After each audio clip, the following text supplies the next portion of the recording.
चढ़ते आसीन में गाँव आइब जई है हमर दुर्गा मैया। चढ़ते आसीन में गाँव आइब जई है हमर दुर्गा मैया। बाट जो है छौ संतान संग में मिथिला नगरिया।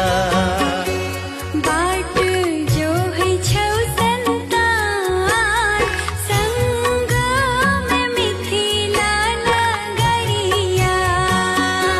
चढ़ते आसीन में गाम चढ़ते आसीन में गाम आइब जई है